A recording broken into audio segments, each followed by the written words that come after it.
Friends, 18th day of war in Ukraine, and some changes have taken place since yesterday, and especially in last 2 days, where the Kiev is under not only siege but is being attacked, and it is said that the Russian military has surrounded it and only 25 kilometers from it.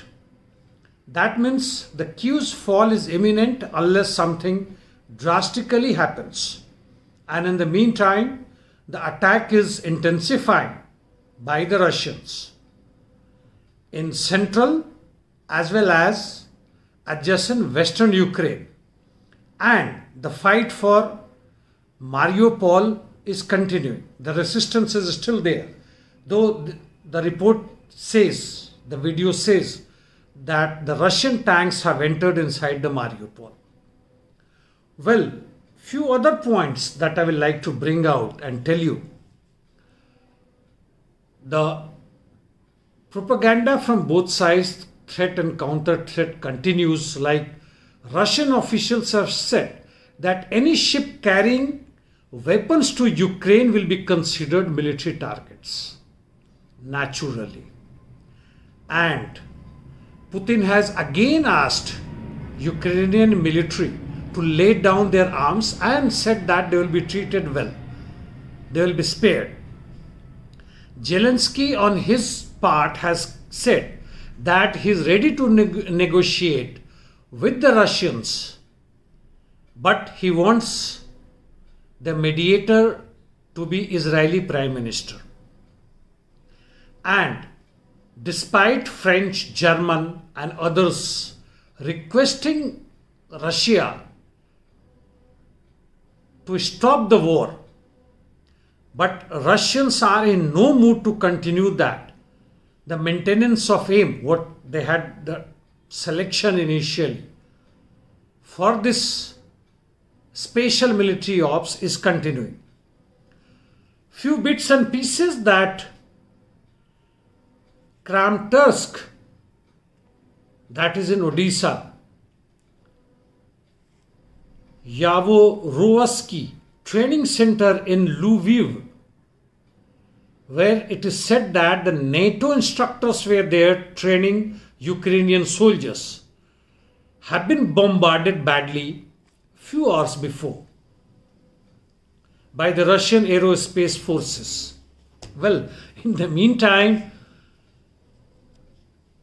the US consulate in Erbil, that is Iraq, far away from this war zone, has been attacked by about a dozen of ballistic missiles. The US sin in Iraq is not leaving it behind. Well, there has been some rallies in support of Russians.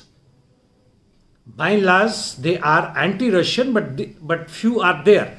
And one, especially in Dresden, Germany, against the discrimination against Russian-speaking people there.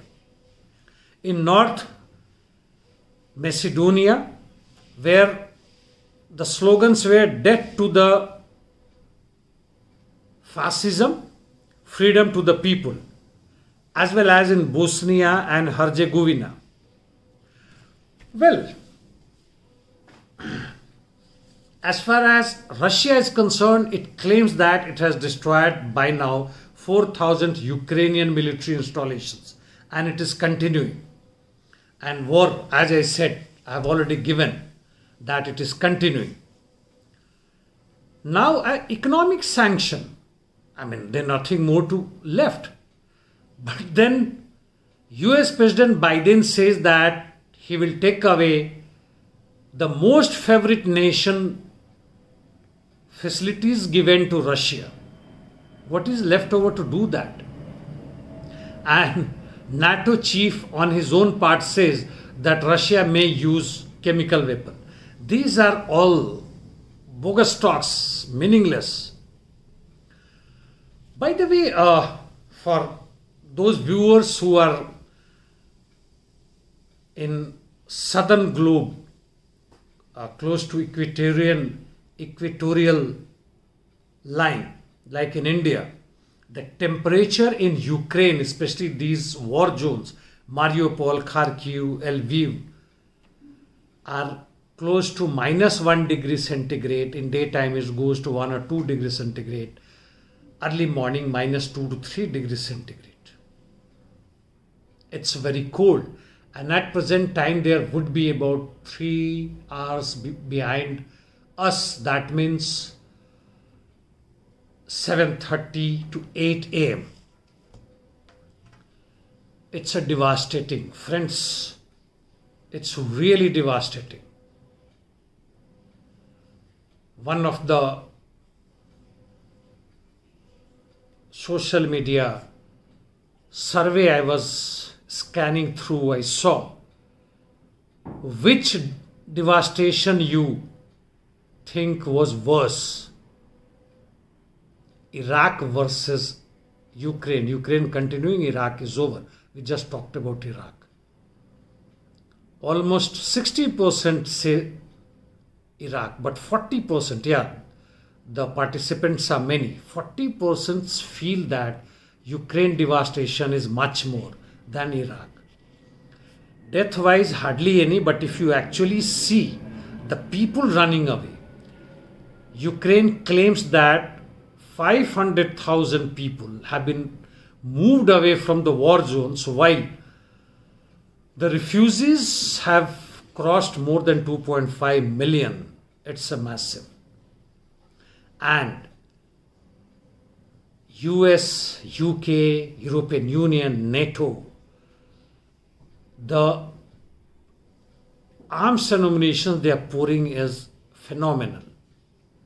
Only US so far has pumped in 1.2 billion worth weapons. It's going into. I'm not sure, but I recollect a small incident that Chinese Communist Party, after 1949 victory when it took over the control of China, that time Chinese population was only 500 million, thanked US, United States of America, for arms and ammunition. USA was supplying its enemy, its opposition. And when it took over, half of it was already controlled by Chinese. And when China took over the power, the 100% came to them. Where will these go? I don't know. Well, friends, no more analysis from my side today. Keep watching. And I hope the world moves towards a warless human civilization. Thank you.